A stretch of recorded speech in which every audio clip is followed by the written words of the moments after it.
Have you ever felt like you're giving your all in a relationship, only to realize you're just a background character in someone else's story?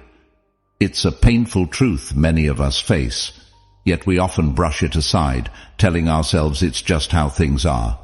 But here's the reality check. It shouldn't be this way. You're not a convenience, a stepping stone, or a temporary fix for someone's needs.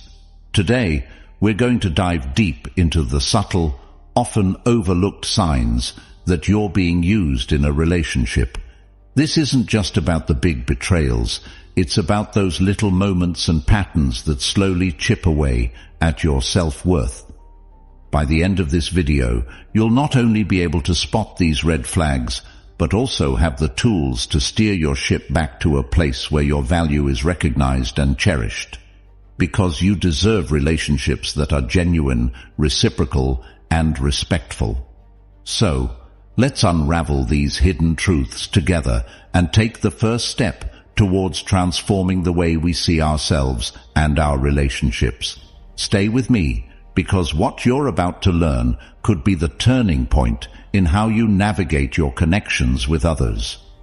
Before we dive in, I urge you to hit the like button, share this with someone who needs to hear it, and subscribe for more eye-opening content. And remember, watching the whole video without skipping is key to getting the full picture and making a meaningful change in your relationships.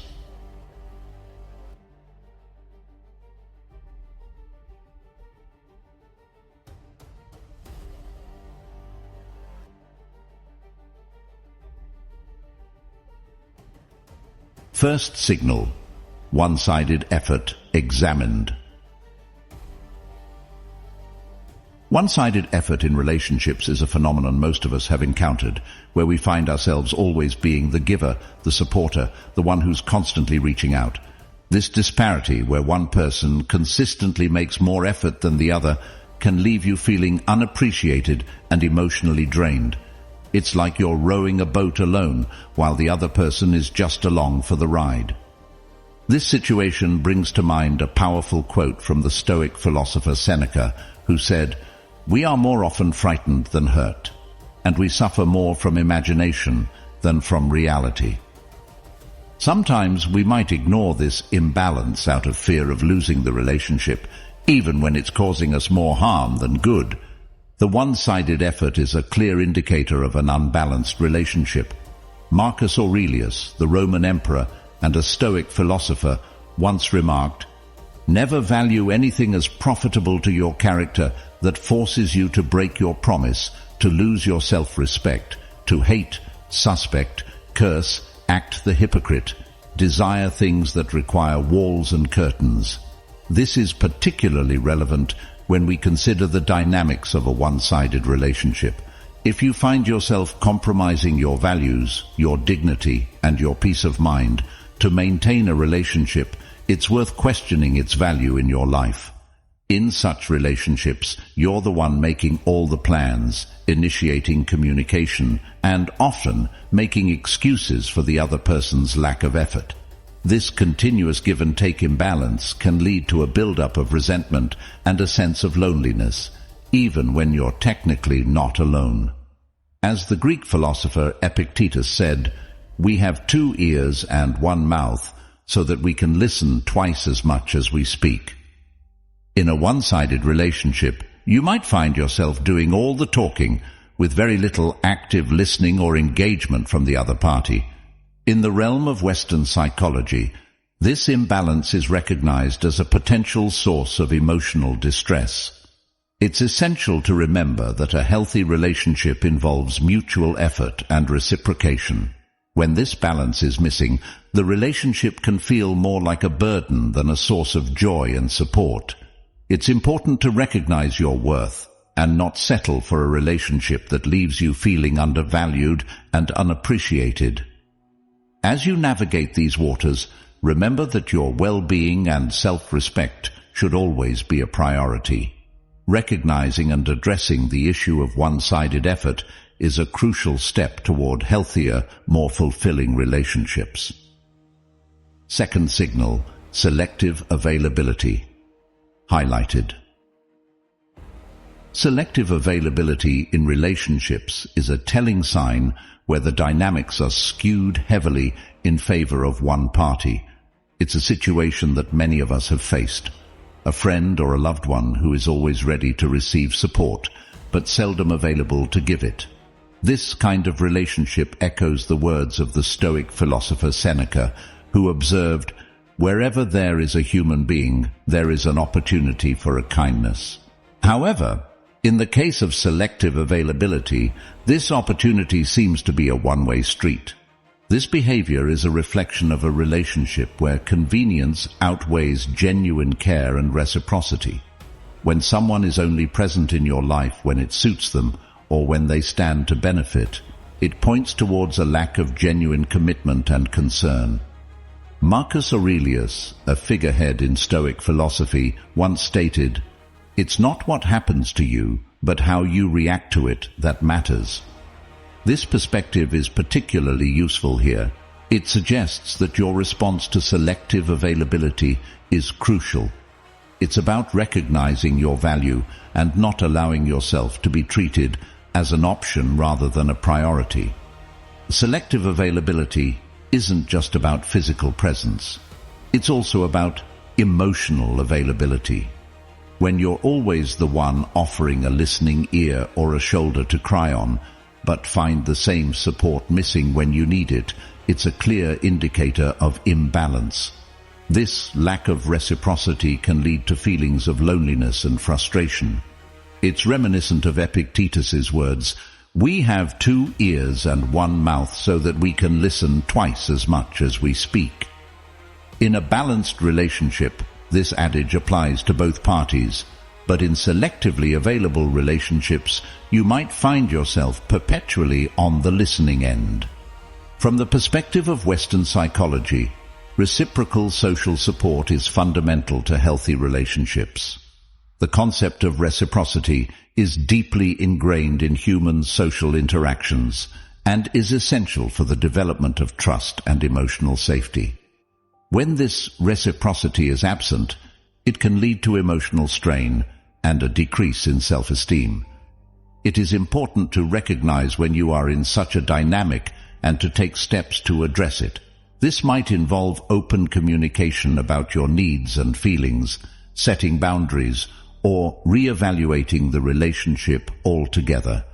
As you navigate these challenging situations, remember the words of Marcus Aurelius, "The best revenge is to be unlike him who performed the injustice." In other words, instead of responding with bitterness or becoming similarly unavailable, strive to uphold your values and seek relationships that are more balanced and fulfilling. Third signal, absence of genuine interest. The absence of genuine interest in a relationship is a profound issue, striking at the heart of what it means to truly connect with another person. In a genuine friendship or relationship, there's an essential two-way exchange, a mutual interest in each other's lives, emotions, and experiences. This is in stark contrast to a relationship where one party shows little to no interest in the other's life, a situation that Aristotle might have seen as a failure to achieve the friendship of the good, where mutual appreciation and virtue are key. This lack of genuine interest is often a clear sign that the relationship is more transactional than authentic. Seneca, a Stoic philosopher, might have commented on this imbalance by highlighting the importance of mutual benefit in any interaction. He believed that relationships should not be based solely on what one can gain from the other, but on mutual respect and benefit. When someone shows no interest in your personal well-being, aspirations, or struggles, it indicates a lack of empathy and a disregard for the fundamental aspects of a meaningful relationship. Plato, with his deep insights into human nature, might have seen this as a failure to recognize the form of friendship, the ideal, perfect version of it. In his view, real relationships should reflect a deeper understanding and connection between individuals. When this depth is missing, the relationship becomes a shadow of what it could truly be. Moreover, the lack of genuine interest in someone's life can lead to feelings of isolation and insignificance. It contradicts the basic human need for connection and understanding, something Carl Jung, the Swiss psychiatrist, emphasized in his theories. Jung believed that meaningful connections with others were an essential part of individual development and self-realization. In Stoic philosophy, Epictetus stressed the importance of focusing on what is within our control and letting go of what isn't. In the context of relationships, this means recognizing when a relationship lacks genuine interest and understanding that we cannot force someone to show this interest. Instead, we should focus on cultivating relationships that are enriching and mutually supportive. Socrates, known for his method of deep questioning, might have encouraged us to question the nature of our relationships continually. Are they based on mutual respect and interest, or are they one-sided? This constant inquiry can help us navigate towards healthier and more balanced relationships. Fourth signal, emotional manipulation unveiled. The fourth signal, emotional manipulation, is a critical concern in any relationship. It occurs when one person uses guilt, emotional pressure, or even subtle coercion to influence the other's actions. This form of manipulation is particularly insidious because it exploits the victim's compassion and empathy, often making them question their own feelings and motivations. Stoic philosophy, particularly the teachings of Epictetus, offers a lens through which to view this behavior. Epictetus taught that external events are beyond our control, but we can control our responses to them. In the context of emotional manipulation, this means recognizing the manipulative behavior for what it is and choosing not to let it dictate your actions or question your self-worth. Marcus Aurelius, another Stoic philosopher, focused on the importance of acting in accordance with one's own nature and reason. When faced with emotional manipulation, it's essential to stay true to oneself rather than being swayed by someone else's attempt to exploit your emotions. Aurelius might have advised that we maintain our integrity and not allow others to disturb our inner peace. Seneca, a contemporary of Aurelius, spoke often of the tranquility of the mind. He might have seen emotional manipulation as a direct threat to this tranquility, a force that disrupts our inner harmony and clarity. From his perspective, recognizing and resisting emotional manipulation is key to maintaining our mental and emotional equilibrium. From the perspective of Western psychology, emotional manipulation can have significant negative effects on an individual's mental health. It can lead to anxiety, low self-esteem, and even depression. Carl Jung, a pioneer of psychology, believed in the importance of individuation, the process of understanding and integrating one's own psyche. In a situation of emotional manipulation, this means recognizing the manipulation and reaffirming your own thoughts, feelings, and values. Aristotle's concept of phronesis, or practical wisdom, is also relevant here. It involves not only understanding what constitutes a good or desirable state, but also being able to deliberate about how to achieve it. In cases of emotional manipulation, practical wisdom would involve seeing the manipulation for what it is and understanding the best way to respond or remove oneself from the situation. Plato might have viewed emotional manipulation as a corruption of the soul, a force that distorts truth and reality. In his dialogues, he often explored the idea of justice and truth, and emotional manipulation would likely have been antithetical to these ideals in his view. Fifth signal, disregard for boundaries. The fifth signal of a problematic relationship is the disregard for boundaries. a situation where one party consistently oversteps or ignores the limits set by the other. This lack of respect for personal boundaries can manifest in various ways: constantly changing plans, expecting you to be always available, or dismissing your needs and preferences. This behavior is not only disrespectful, but also detrimental to the foundation of any healthy relationship. In the realm of Stoic philosophy, the teachings of Marcus Aurelius offer valuable insight into this issue. Aurelius emphasized the importance of respecting oneself and others. He believed in the dignity of each individual and the need to honor that dignity in our interactions. From his perspective, allowing someone to repeatedly disregard your boundaries is inconsistent with maintaining self-respect and personal integrity.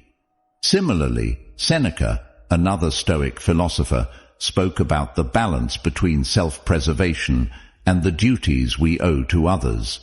He would likely view the disrespect of boundaries as a violation of this balance. In a healthy relationship, there should be a mutual respect for each other's time, space, and individuality. When these are continuously disregarded, the relationship becomes one-sided and harmful. Epictetus, known for his teachings on the control of one's own responses and actions, would advise individuals in such situations to remember that their reactions and boundaries are within their control.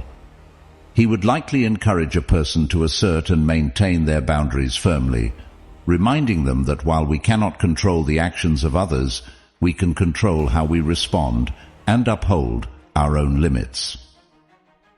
From a psychological perspective, Carl Jung's concept of individuation involves understanding and integrating various aspects of oneself. Respecting and asserting one's boundaries is a crucial part of this process. When boundaries are continuously ignored, it can hinder personal growth and lead to feelings of frustration and a loss of identity.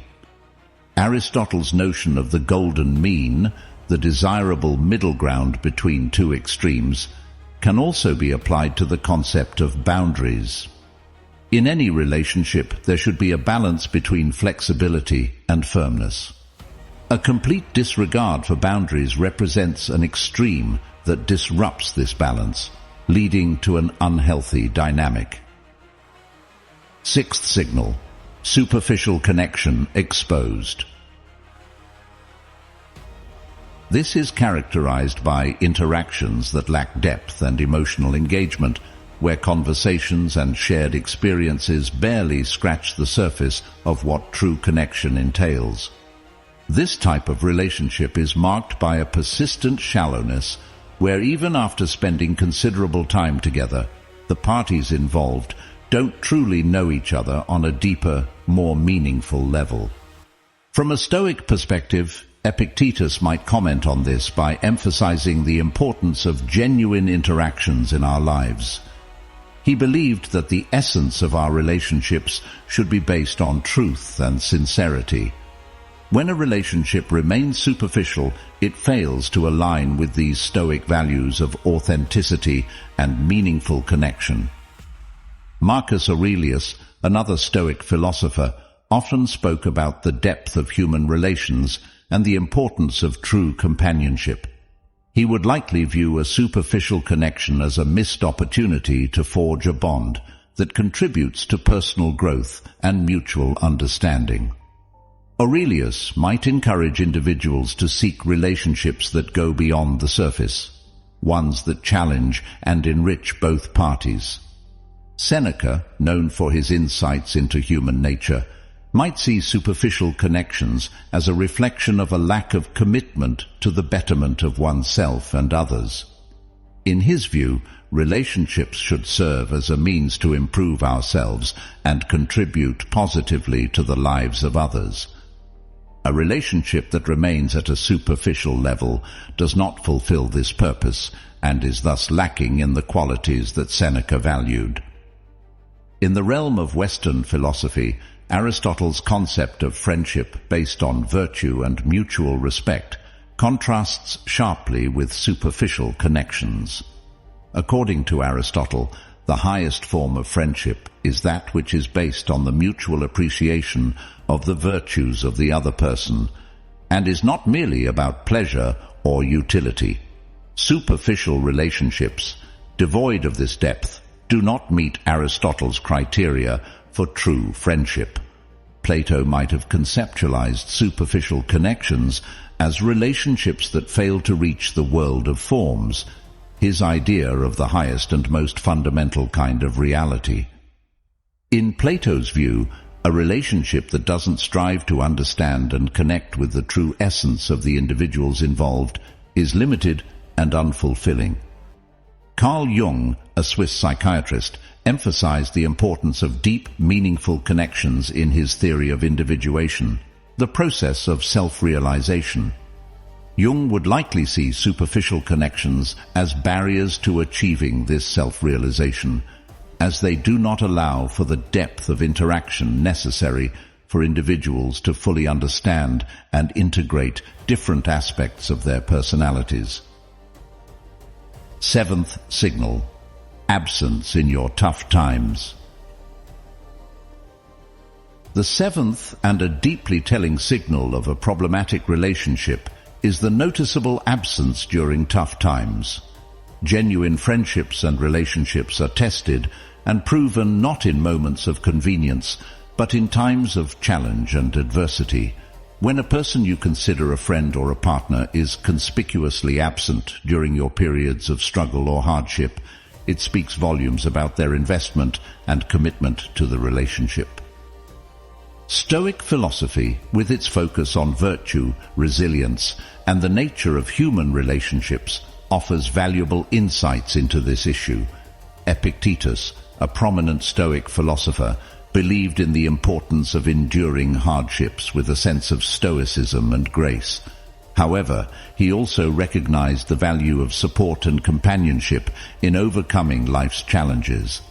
In the context of a friend's absence in tough times, Epictetus might remind us that while we cannot control others' actions, we can control our response, including re-evaluating the relationship and seeking support elsewhere.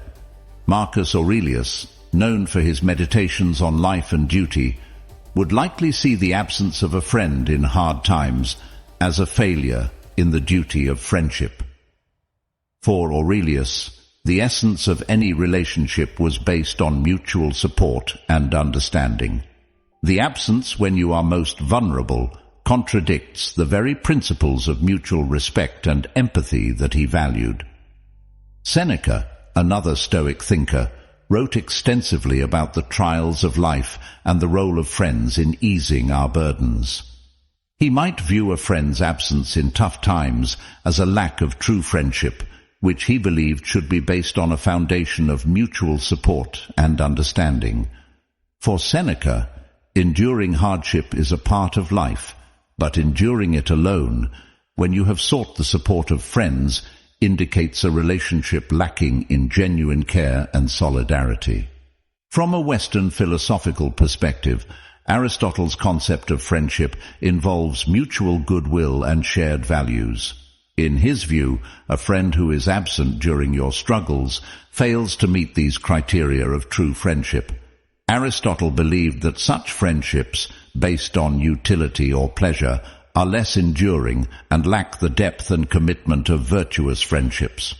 Plato might see this absence as indicative of a relationship that lacks the ideal form of friendship, one that is based on a deeper understanding and connection between souls. For Plato, true friends are those who remain present and supportive, especially during life's challenges. Carl Jung, in his exploration of the human psyche, emphasized the importance of deep, meaningful connections in achieving personal growth and self-actualization. The absence of a friend during difficult times can be detrimental to this process, depriving individuals of the emotional support and understanding necessary for overcoming personal struggles.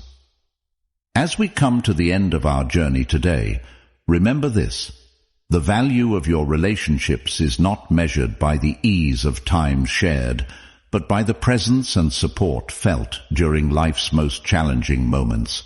You deserve connections that are as deep and genuine as your own commitment and empathy. If today's insights resonated with you, don't let the journey stop here. On the screen, you'll find a playlist that dives even deeper into understanding and nurturing healthy relationships. Click on it. Continue this path of self-discovery and embrace the relationships that honor your true worth. Remember, in the grand tapestry of life, every thread of genuine connection we weave adds strength, warmth, and color to our existence. Stay true to yourself and keep seeking those connections that make life truly meaningful.